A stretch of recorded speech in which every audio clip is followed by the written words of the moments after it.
We can split up if you want, but I want to stay with our son, John said firmly after scolding me. He seemed satisfied as he took a deep breath. As I thought about how to respond, our son, who had been standing by, stepped forward. Dad, if you don't know, let me tell you, he said, pointing at his father's mistress. Our son's words made me smile mischievously. My name's Jennifer. I'm 42 years old and work as a freelance artist. I've been married for 15 years and have an 8th grade son. Since we got married, John has struggled to hold down a job. So I've been the main breadwinner, juggling work, household chores, and raising our child. I've had to work from home because John's jobs were unstable, leaving me to care for our son. It was tough at first, but now I have a stable income from illustrating educational materials, thanks to referrals from previous clients. With David getting older, I can work from home and go out for projects a few times a week. So the three of us are living together peacefully, but there's something on my mind about John. Despite my steady income, he doesn't seem motivated to find a new job and seems lost. I'm concerned about him being 44 and not having a clear direction.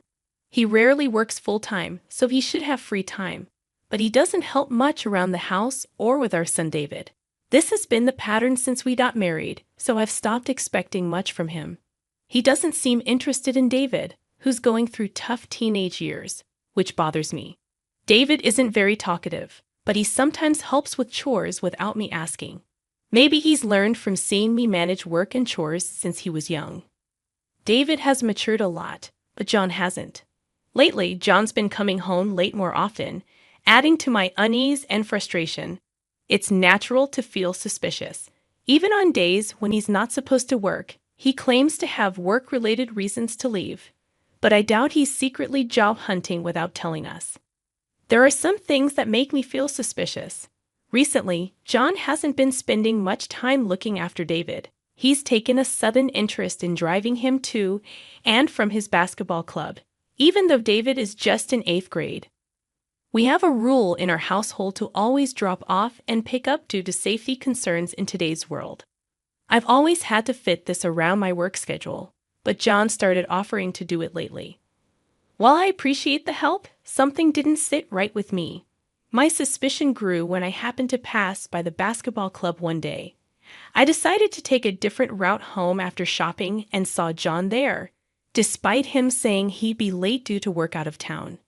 He was chatting happily with a woman who seemed to work at the facility. As I stood there, the woman noticed me and asked if I was David's mom. I awkwardly acknowledged her, realizing I hadn't remembered all the staff's faces. I chatted with her briefly, ignoring my husband's tense demeanor. The woman introduced herself as Jessica, but I found it odd that she didn't mention her role with my child. Seeing my confusion, John seemed eager to end their conversation. On the way home, there was an uncomfortable silence between us, and it felt like he was intentionally avoiding me. Despite his seemingly cheerful conversation with Jessica earlier, he walked beside me with his head down, avoiding eye contact. I could sense that something wasn't right. His recent late returns, sudden interest in doing drop-offs and pickups, and strange behavior after being seen with Jessica made me suspect that there was more to their relationship. Could he be having an affair with her? Deep down, I had felt a shift ever since he started taking over the transportation duties. He had become distant from me. That day, when our son returned from the basketball club, I casually asked about his father's behavior, but all I got was a dismissive, "I don't know." It seemed our son was frustrated with his dad's insistence on driving him every day. Forcing our reluctant son to go along with it didn't sit well with me. I had been harboring suspicions for a while now, and it seemed they were about to be confirmed. I was just passing by, so I thought I'd drop in. "David, how are you feeling?" Jessica said as she entered our home. "Thank you for coming all this way, Jessica." "Now please, have some coffee," I replied politely. Jessica, whom I hadn't suspected of being involved with my husband, started finding reasons to visit our home more frequently. She would mention our son occasionally, but it was clear her real motive was something else. Her visits always coincided with the times my husband was home, Never when my son or I were alone. Watching them chat cheerfully in the living room confirmed my suspicions of John's infidelity. About a month after I first noticed his odd behavior, he began coming home later and later, sometimes disappearing for days at a time. When I confronted him about sneaking in late one night, he joked about it, but his reaction changed when I mentioned cheating. He snapped at me, telling me to mind my own business and focus on my work. His irritation was evident as he stormed out of the room. I was angry that he acted as if he was doing everything when, in reality, he left all the housework and parenting to me. "What's wrong, Mom?" David, who had been witnessing our arguments, spoke up unexpectedly. "Oh, it's nothing. Why are you still awake?" I deflected, but David seemed hesitant before finally opening up about his suspicions regarding Jessica, whom he believed might be involved with his father. He found her clingy and irritating, especially since she would come to our house uninvited. It was a relief to know that I wasn't alone in disliking her presence, but the situation was far from resolved. When I returned home from a client meeting, I heard laughter coming from the living room. It was John and Jessica. David must have stayed in his room as he didn't join them. As I entered the living room, both John and Jessica turned to look at me. John appeared uncomfortable as usual, while Jessica greeted me with a confident smile. "Welcome back, David's mom," Jessica greeted me as I bumped into John, who then invited me inside. I couldn't shake off the unease I felt about Jessica addressing my husband by his name. "Oh, we seem to run into each other often, don't we? Isn't work keeping you busy?" I retorted with a touch of sarcasm. Jessica replied with a smug expression. "Well, part of my job involves visiting homes." I wanted to lash out at her for being so presumptuous. "What part of your job involves critiquing people's homes?" I wanted to ask, but I held my tongue.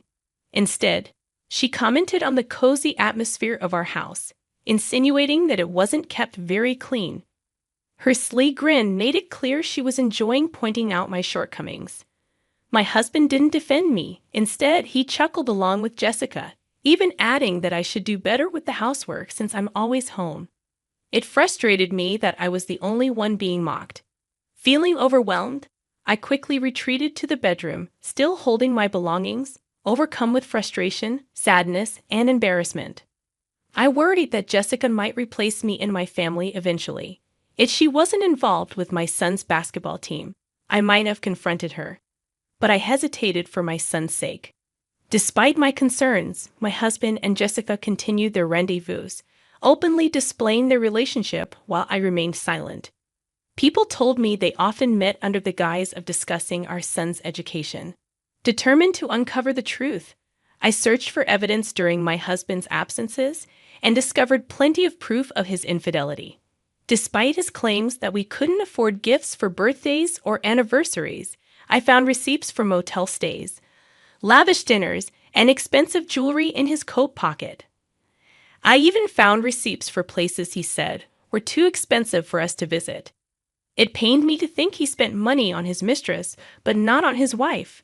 Despite my hurt, I stayed composed and continued gathering evidence. Divorce crossed my mind, but I wanted to wait until David graduated high school. Nevertheless, I resolved to gather as much evidence as possible to protect myself. I wondered where my husband got the money for his affair. Even if he used his entire salary, it would be challenging to sustain. Lost in thought, I suddenly remembered our college fund account for David. A wave of dread washed over me as I checked its transactions, revealing large withdrawals over the past few months. I had opened the savings account specifically to secure my son's education funds just in case.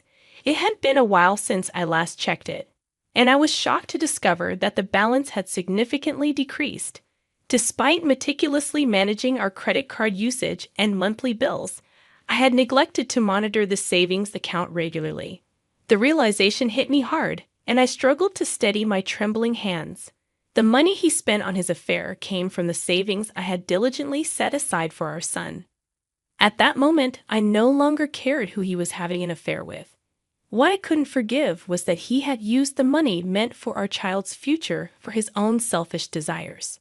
His betrayal against me as his wife paled in comparison to the betrayal against our son. Suppressing my boiling anger, I resolved to continue pretending that everything was normal. I didn't want our son, who was at such an impressionable age, to catch on. I chose to shoulder all the problems and worries alone, not wanting to burden our hardworking son with unnecessary stress. However, the strain began to take its toll on me, leading to small mistakes in my household chores and work. Even Mrs. Smith, a longtime client, noticed my worn-out state and expressed her concern. While I struggled, my husband seemed to be enjoying himself with his mistress more than ever. Without my interference, he appeared more relaxed. Sooner or later, our son David would inevitably become aware of the issues surrounding our family. Recognizing my subdued demeanor, David silently offered to help with the laundry, expressing his understanding of the situation. His quiet support warmed my heart and fueled my anger toward the traitor who had jeopardized the money I had saved for our son. There had to be consequences for his betrayal. I contemplated reaching out to someone who had offered to support me, clenching my fists as I swore vengeance against my husband and his mistress. One evening, my husband abruptly announced that he would be away for almost a week due to work. He insisted that he was attending a training program in another state, but I had my doubts about the truthfulness of his explanation. The restaurant chain where he worked only had locations within our state, and there were no offices or branches elsewhere. I distinctly remembered him boasting about this perk when he first took the job, emphasizing that there would be no need to relocate out of state. While my son and I engaged in conversation with him, we both harbored skepticism about his story. My son casually mentioned, one of the staff members from my club is also off work for a week around this time. I don't know if she's going on vacation, but it seems unusual. Going on a week-long vacation requires some cash. Despite our casual tone, my husband appeared startled by our observation. Until then, he had been proudly discussing the rigorous training program he was supposedly attending, but suddenly fell silent and glanced down at his smartphone anxiously. Ever since I became certain of my husband's infidelity, I had been monitoring both him and Jessica closely. I even hired a private investigator who confirmed that Jessica, who worked at the basketball facility, was also taking a week off. I had known all along that my husband's supposed business trip was merely a cover for a romantic getaway with Jessica. While I could have caught him red-handed, I had other plans in mind. I had been scheming since learning of my husband's intentions to travel with Jessica. Naturally, I didn't intend to proceed without my son's agreement, but fortunately, he was on board with my plan. On the day of their trip, I bid farewell to my eager husband, and then my son and I set about cleaning the house. With the assistance of some relatives who came over, we also began packing. Our plan was to relocate while my husband was away and stay elsewhere until we found a new home, temporarily staying with some accommodating relatives. Upon learning of our situation, our relatives, enraged by my husband's actions yet concerned for David, graciously offered us a place to stay. Additionally, I safeguarded our savings by transferring all remaining funds to my personal account, ensuring that my husband couldn't access it. As we made preparations, I noticed my husband's belongings were still in the house as we prepared to leave. It didn't feel right to abandon his things, so after some consideration, I decided to send them to a specific location. With Mrs. Smith's approval, I arranged for a pickup service to collect the boxes. Surveying the neat and tidy house my son and I now shared, we exchanged a satisfied smile. A few days after we had relocated, my phone suddenly rang, startling me in the midst of our temporary stay at my relative's place. Seeing my husband's name on the caller ID, I couldn't help but sigh involuntarily. "Hello, Jennifer," he greeted me. "Hey, what's going on?" "It's the middle of the day," I responded, already anticipating his request. "Actually, during my training, I ran out of money. Can you transfer some funds to my account?" His voice sounded panicked, confirming my suspicions.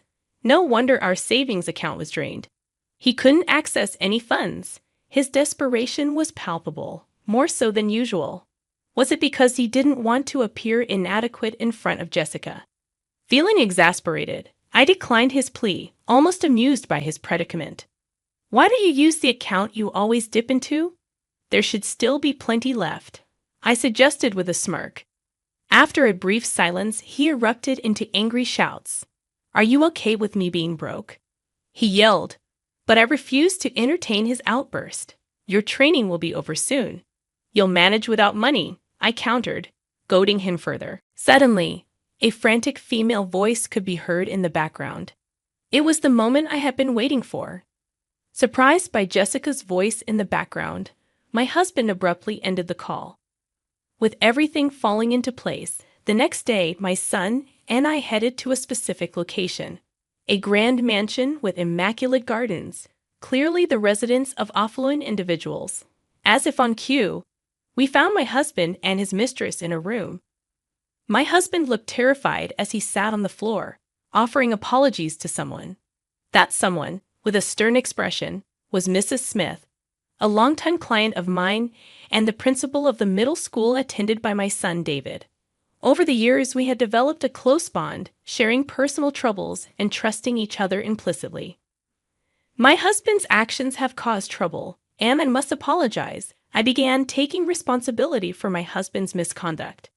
It turned out that Jessica, who had been on a trip with my husband, was confronted by her parents about a package she had received at home. She had no choice but to return home immediately. And naturally, she insisted that my husband accompany her. Hearing Mrs. Smith's words, my husband trembled with fear.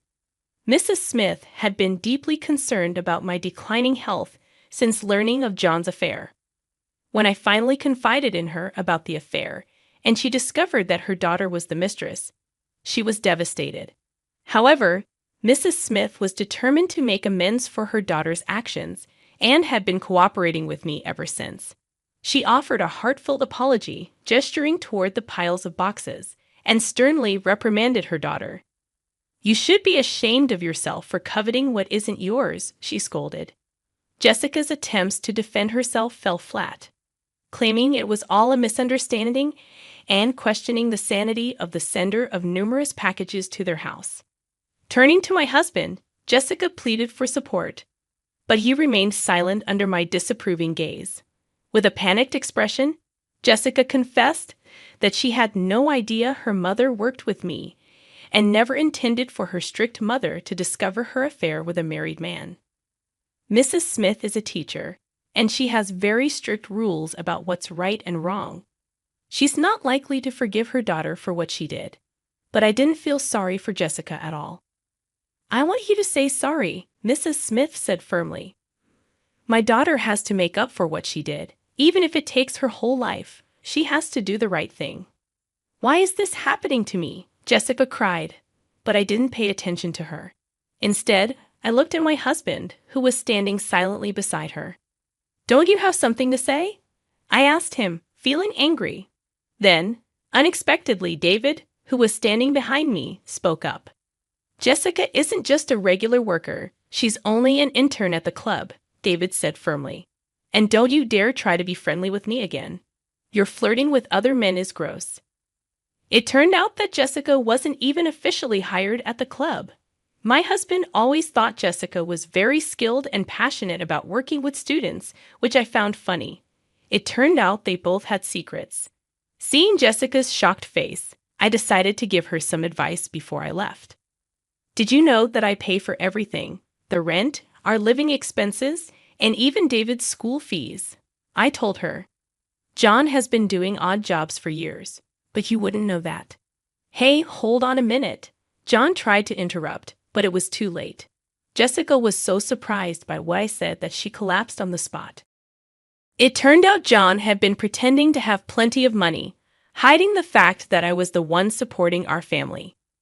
He wanted to impress Jessica, so he made it seem like he had everything under control.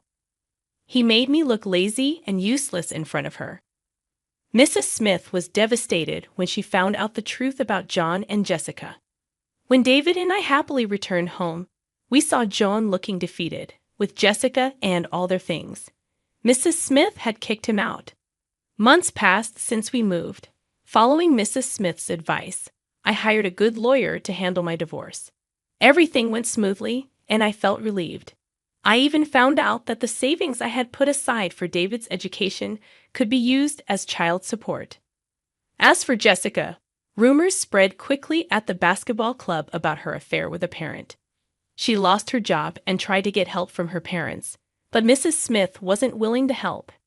Jessica ended up alone and confused. She left John because he didn't have any money, and now he's trying to make things right. But David and I aren't interested. Mrs. Smith felt guilty for what her daughter did to our family.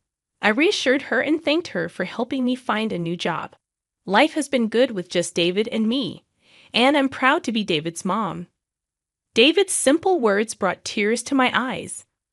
I want to keep working as an illustrator, but most importantly, I want to be the best mom I can be for David.